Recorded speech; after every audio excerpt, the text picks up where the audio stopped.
Wacana amandemen kelima Undang-Undang Dasar 1945 menjadi hal menarik untuk diperbincangkan pasca reformasi. Betapa tidak, gagasan ini menjadi pro kontra di tengah masyarakat. Profesor Jimli Asidiki dalam bukunya Hukum Teori dan Aliran Penafsiran Hukum Tata Negara halaman 18 menyatakan bahwasanya dalam rangka membangun bagaimana hukum ke depannya, maka penafsiran yang paling baik ialah penafsiran sosiologis, yang mana saya selaku tim pro tidak hanya berdiri pada tataran ius constitutum, namun bagaimanapun juga ius constituendum akan kami atur. Bismillahirrahmanirrahim. Assalamualaikum warahmatullahi wabarakatuh. Shalom, Om Swastiastu, Namo Buddhaya. Dewan juri yang arif dan bijaksana, serta kolega berpikir dari tim kontra, dan konklusi yang amat kami banggakan. Perkenalkanlah saya atas nama Andi Indra Erawati selaku tim pro pada mosi perdebatan kita kali ini, yakni perubahan UUD 1945 melalui referendum. Namun jauh sebelum memasuki dialektika yang objektif, izinkanlah saya untuk mengkonstruksikan secara utuh standing position pada mosi perdebatan kita kali ini. Profesor Soli Lubis dalam bukunya Landasan dan Teknik Peraturan Perundang-undangan menyatakan bahwasanya dalam pembentukan peraturan perundang-undangan haruslah memenuhi 3 materi muatan.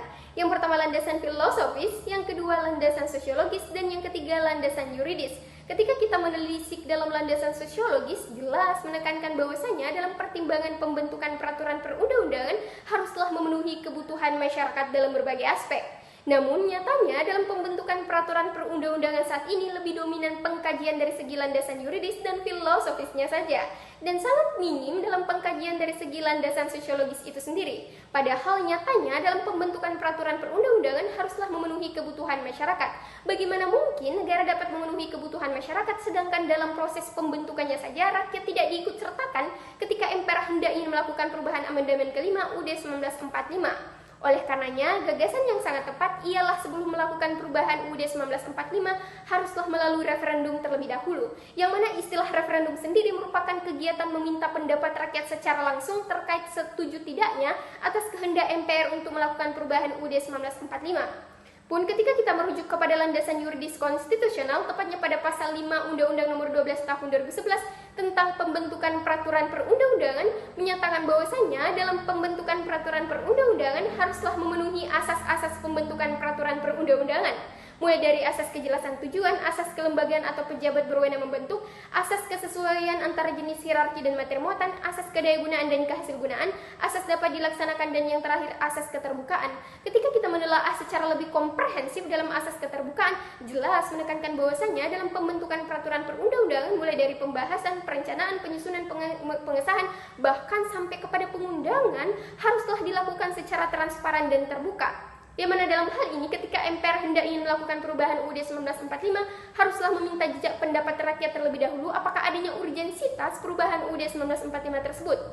Pun Dewan Juri yang kami hormati, sedari tadi rekan-rekan dari tim kontra terus saja mengagungkan terkait pada pasal 1 ayat 2 UUD 1945 yang secara ekspresif perbis menegaskan bahwasanya kedaulatan berada di tangan rakyat dan dilaksanakan menurut undang-undang.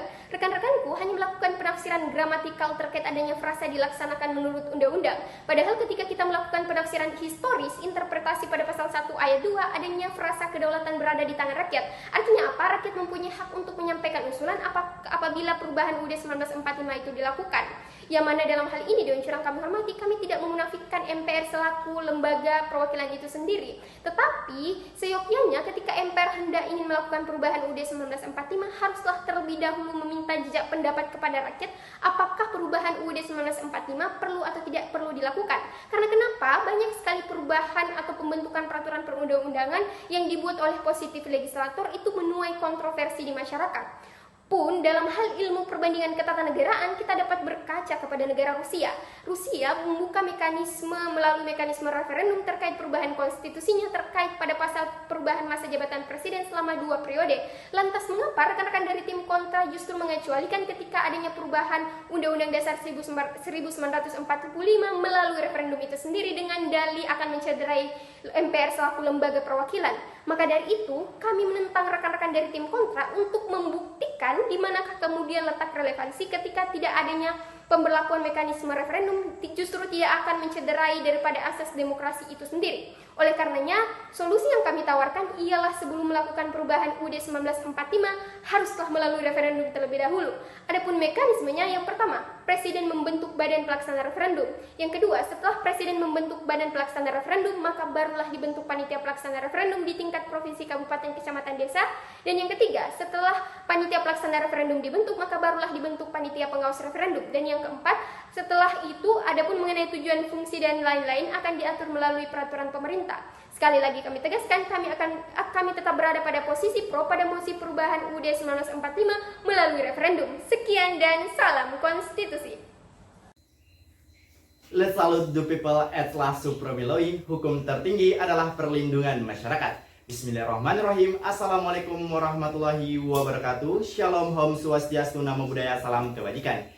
Yang mulia Dewan Juri yang terhormat dan rekan-rekan kolega tim pro yang amat kami banggakan. Perkenalkan, saya Andi Agung Malongi selaku pembicara dari tim kontra berkaitan dengan mosi perdebatan kita kali ini, yakni perubahan Undang-Undang Dasar 1945 melalui referendum. Yang mulia Dewan Juri yang terhormat dan rekan-rekan kolega tim pro yang amat kami banggakan. Konstitusi merupakan salah satu komponen utama untuk mendirikan dan membangun sebuah negara. Profesor Bagirmanan menyatakan konstitusi ialah kaidah-kaidah yang dituangkan dalam dokumen khusus yang kemudian dikenal sebagai Undang-Undang Dasar 1945.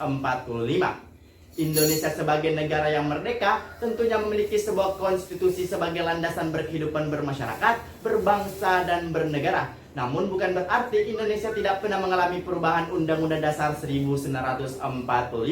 Yang mulia Dewan Juri yang terhormat dan rekan-rekan kolega tim pro yang amat kami banggakan.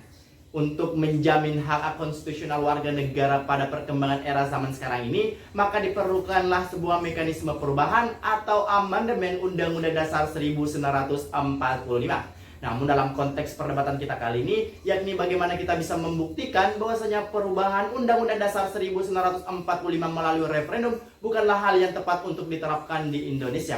Hal ini pun dilandasi dengan 3 argumentasi utama. Yang pertama, perubahan Undang-Undang Dasar 1945 melalui referendum sejatinya merupakan pengingkaran terhadap kedaulatan rakyat dalam sistem perwakilan. Yang dimana di dalam pembukaan Undang-Undang Dasar 1945 menyatakan negara Republik Indonesia berkedaulatan rakyat dan dilaksanakan secara permusyawaratan dan perwakilan. Pun di dalam batang tubuhnya pasal 1 ayat 2 Undang-Undang Dasar 1945 menyatakan bahwasanya kedaulatan rakyat berada di tangan rakyat dan dilaksanakan menurut Undang-Undang Dasar. Undang-Undang Dasar kita saat ini tepatnya pada bab kedua pasal 3 ayat 1, bab 16 pasal 37 ayat 1 sampai 5 menyatakan bahwasanya yang berwenang untuk mengubah dan menetapkan Undang-Undang Dasar 1945 adalah Majelis Permusyawaratan Rakyat. Alasan yang kedua, perubahan Undang-Undang Dasar 1945 melalui referendum sejatinya merupakan kegagalan akan pemahaman pembagian kekuasaan, yang dimana menurut Profesor Muria Mudiarjo menyatakan bahwasanya badan legislatif adalah badan yang dibentuk yang berwenang untuk mengubah dan menetapkan undang-undang peraturan perundang-undangan. Hal ini pun selaras dengan teori Gigi Rousseau yang kemudian diperkuat oleh Passion berkaitan dengan teori-teori mandat, yang dimana kita mengenal adanya teori mandat imperatif, mandat bebas, dan mandat representatif. Ketika kita menilik lebih dalam berkaitan dengan teori mandat representatif, maka jelas bahwasanya rakyat telah dianggap bergabung dengan badan perwakilannya, yang dimana rakyat telah memberikan mandatnya kepada badan perwakilannya untuk mengurusi masalah-masalah berkaitan dengan kesejahteraan rakyat. Ya, dalam artian walaupun perubahan Undang-Undang Dasar 1945 tidak melalui referendum atau tetap menjadi wewenang Majelis Permusyawaratan Rakyat, hal tersebut sejatinya tetap mencerminkan adanya partisipasi rakyat dalam sistem perwakilan dan tetap mengedepankan adanya kedaulatan rakyat. Alasan yang ketiga, perubahan Undang-Undang Dasar 1945 melalui referendum akan menyebabkan terjadinya politik praktis dalam lingkungan masyarakat. Mengingat pelaksanaan referendum akan melibatkan masyarakat secara langsung, apakah memilih setuju atau tidak setuju berkaitan dengan perubahan Undang-Undang Dasar 1945. Selain itu, juga akan berpotensi menyebabkan terjadinya kecurangan-kecurangan ketika proses pemungutan suara. Mengingat bahwasanya perubahan Undang-Undang Dasar 1945 berkaitan dengan konstitusi tertinggi negara Republik Indonesia. Yang mulia Dewan Juri yang terhormat dan rekan-rekan kolega tim pro yang amat kami banggakan, dengan landasan-landasan tersebutlah maka kami dari tim kontra tetap tidak setuju berkaitan dengan mosi perdebatan kita kali ini, yakni perubahan Undang-Undang Dasar 1945 melalui referendum. Dan adapun solusinya yakni tetap mempertahankan wewenang Majelis Permusyawaratan sebagai representasi dari rakyat itu sendiri. Sekian dan terima kasih. Wassalamualaikum warahmatullahi wabarakatuh. Salam konstitusi. Politik adalah lautan pragmatisme, kompromi demi kompromi bisa melelahkan idealisme. Bismillahirrahmanirrahim. Assalamualaikum warahmatullahi wabarakatuh. Shalom, Om Swastiastu, Namo Buddhaya. Dewan juri yang arif dan bijaksana, rekan-rekan berpikir dari pihak pro dan pihak kontra yang amat saya banggakan, perkenalkanlah saya atas nama Jessi Fitriani yang akan membawakan konklusi pada perdebatan kita kali ini dengan mosi perubahan Undang-Undang Dasar 1945 melalui referendum. Sidang Dewan Juri yang terhormat, sebelumnya saya akan menyampaikan poin kritis terhadap argumentasi pihak pro dan argumentasi pihak kontra. Dewan Juri yang terhormat, rekan berpikir dari pihak pro telah mengkonstruksikan argumentation agree atau argumentasi setuju terhadap perubahan Undang-Undang Dasar 1945 melalui referendum. Di mana hal ini pihak pro mengatakan bahwasannya dalam pembentukan peraturan perundang-undangan haruslah memenuhi 3 materi muatan, yakni landasan filosofis, landasan sosiologis, dan landasan yuridis.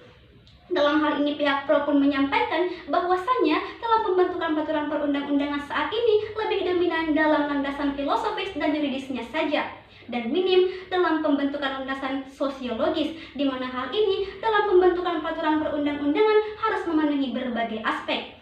Namun Dewan Juri yang terhormat, sedari tadi rekan berpikir dari pihak pro tidak menguraikan fakta yang berkaitan dengan alasannya bahwa pembentukan peraturan perundang-undangan lebih dominan dalam pengkajian filosofis dan yuridisnya saja.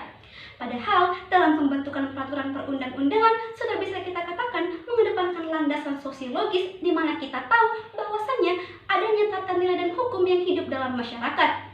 Sidang Dewan Juri yang terhormat pun rekan dari pihak pro mendalilkan bahwasannya dalam pembentukan peraturan perundang-undangan harus menggunakan referendum. Jika tidak, maka kita telah melenceng dari asas demokrasi.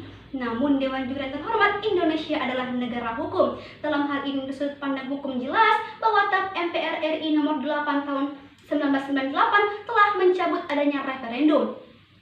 Sidang Dewan Juri yang terhormat, Profesor Jimli Asidiki dalam bukunya Konstitusi dan Konstitusionalisme Indonesia menyebutkan bahwasanya konstitusi adalah hukum atau prinsip, di mana dalam pemahaman konstitusi dalam arti luas menjelaskan bahwasanya konstitusi tidak hanya ada dalam bentuk tertulis, namun dalam bentuk tidak tertulis juga. Sidang Dewan Juri yang terhormat, hal ini jelas bahwasanya konstitusi mempunyai kedudukan tertinggi dalam perundang-undangan suatu negara. Artinya jelas bahwa konstitusi di Indonesia tidak mengakui adanya referendum, melainkan dalam konsep perwakilan. Sidang Dewan Juri yang terhormat, rekanku dari pihak kontra pun mengkonstruksikan argumentasi penolakan terhadap perubahan Undang-Undang Dasar 1945 melalui referendum, di mana pihak kontra mendalilkan bahwasanya perubahan Undang-Undang Dasar 1945 yang dilakukan melalui referendum kurang tepat untuk diterapkan di Indonesia, melainkan hal tersebut tetap menjadi wewenang Majelis Permusyawaratan Rakyat. Sidang Dewan Juri yang terhormat, namun rekanku dari pihak kontra melupakan bahwasanya setelah Indonesia merdeka pada 17 Agustus 1945, Presiden Soekarno dan Muhammad Hatta telah mendeklarasikan Indonesia merdeka sebagai sebuah negara demokrasi. Dalam hal ini jelas adanya konsep kedaulatan rakyat. Namun Dewan Juri yang terhormat, rekanku dari pihak kontra terus saja mendalilkan bahwasanya yang berhak mengubah dan menetapkan Undang-Undang Dasar 1945 adalah Majelis Permusyawaratan Rakyat. Dalam hal ini pihak kontra menegaskan standing position dalam mosi perdebatan kita kali ini, di mana ketika kita menggunakan referendum, hal tersebut merupakan bentuk dari kegagalan pemahaman sistem kekuasaan. Dalam hal ini pihak kontra mengatakan bahwasanya Undang-Undang Dasar tanpa referendum pun yang tetap menjadi wewenang Majelis Permusyawaratan Rakyat, hal tersebut tetap mencerminkan partisipasi masyarakat. Namun Dewan Juri yang terhormat, kita tahu bahwasanya dalam pembentukan demokrasi terdapat dua di Indonesia, yakni dalam sistem demokrasi perwakilan dan demokrasi langsung. Namun, kita tidak bisa hanya melihat dari satu sisi saja, tapi kita juga harus lihat bahwa demokrasi langsung merupakan suatu bentuk dari warga negara bebas untuk berpartisipasi langsung dan aktif dalam pengambilan keputusan pemerintahan. Ecum et bonum est lex legum. Apa yang adil dan baik adalah hukumnya hukum. Sekian dan salam konstitusi.